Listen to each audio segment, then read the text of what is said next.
Hey, welcome everyone! Welcome to a quick little video on the subject of the critic. And for this little video, I would like to ask Becca, what are your thoughts about the critic? Maybe it's kind of like, maybe it's kind of like the inner critic thing. I think it's a much bigger part of personal growth than maybe what I had imagined before or anticipated, or like the things that I read initially didn't seem like they really got to the inner critic part soon enough. I think the inner critic and working on the inner critic is incredibly important because it is like the blockage. It's like the blockage. And I should say not just inner critic, outer critic too. It's like different people have different types of critics. But so like this inner criticism is some sort of internal process that actually blocks us from just like being the diamonds that we already are. So in a way, this kind of notion of like we all already are Buddhas, whatever that might mean to people. Maybe there's some truth to that. Maybe in the first class is something like, maybe there is no problem, depending on what your perspective is.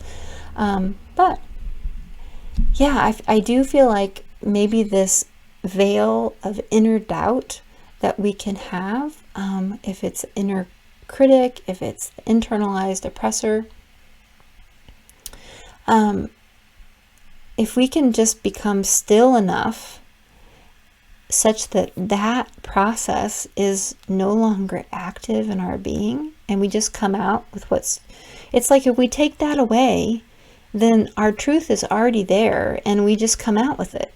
But if our inner critic is there, or some sort of critical process that separates us from that, and blocks us from actually coming out with it, or actually sometimes even seeing it internally, then we don't know. We don't have this sense of being whole, or being a diamond, or being a Buddha, or whatever the term is that you might give to yourself.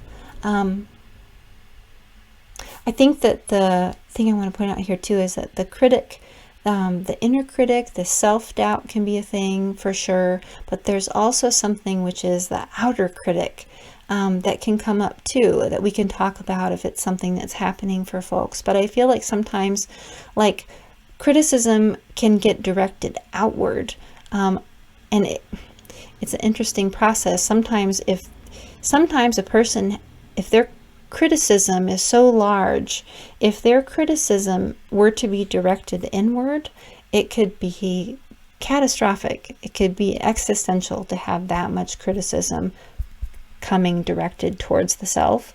So sometimes people direct criticism outward. There can be other reasons why a person might do that too, but like if a person has a critic that is directed very much outward, again, like we've got this polarity of like a outward facing critic or an inward facing, a divergent critic or a convergent critic.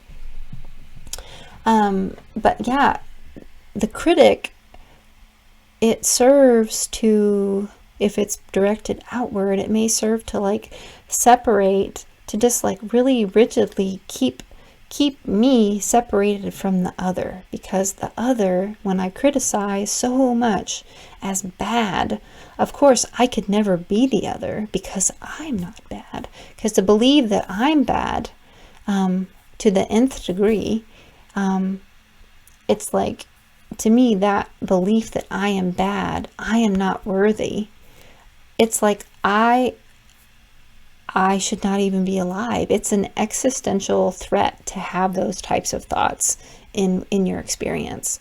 And that's it makes me angry. That's the tragedy of childhood trauma and of the inner critic. Like, how debilitating to have a little creature walking around with a worldview that says that you're not good enough or you're bad, right?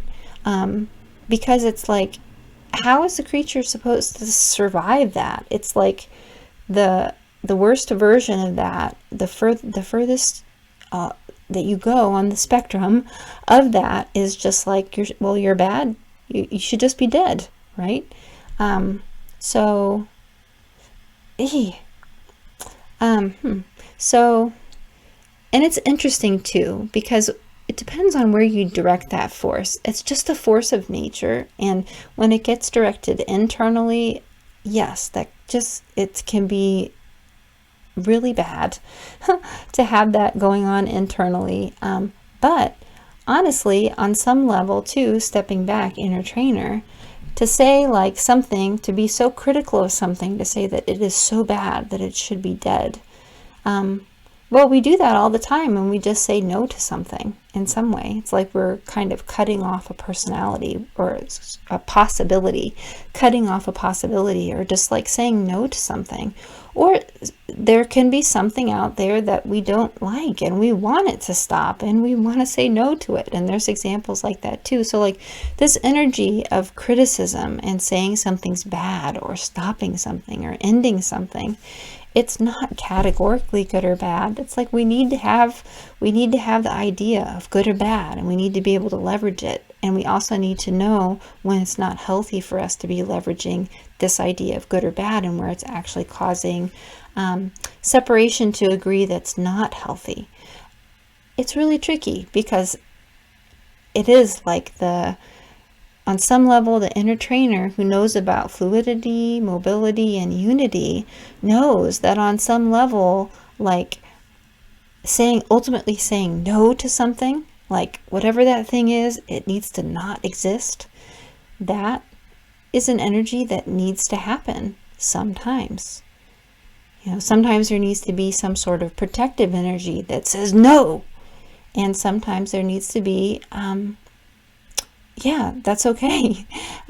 Sometimes that energy that says so much no is not, it's not good. So parsing that out is going to be up to every person's experience to know what's really true for them in the moment, in that experience. The thing about, the criticism.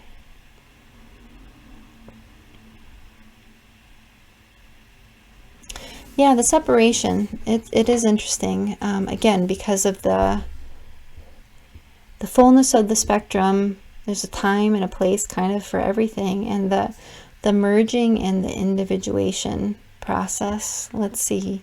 So the criticism, if I say something no on the outside is not good, or I'm saying no to that, I feel more individuated. I'm more clearly not that other thing.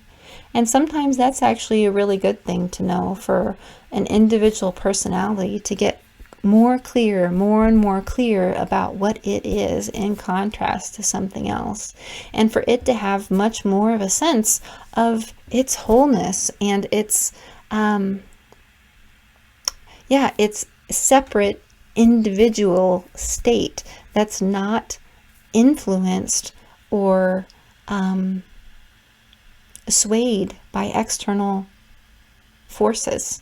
So the ability to actually be disconnected, the ability to actually say no to everything else, can be a really good, healthy thing at times. And at other times, to be able to say, no, that's not me, that other person, that other perspective. But it doesn't have to be a, no, that's not me. It can just be, no, that's not me. And also this, some sort of simultaneous unified experience of, but yes, that is me. In some way I do have that opinion. Maybe it's not quite about the same topic or all the time, but I can relate to that other experience. It's like almost holding both viewpoints at the same time. This is where my personality coming out of not coming up with like the best example in the moment. It's got to be really challenging for all of you listeners, and I feel for you. Oh dear.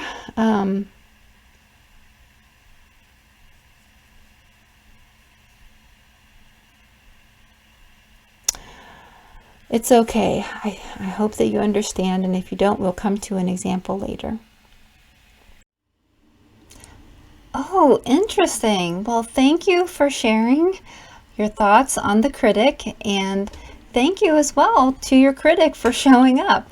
Yeah, to everyone who joined, I hope that you enjoyed this quick little video, and we will see each other soon. Take care. Bye.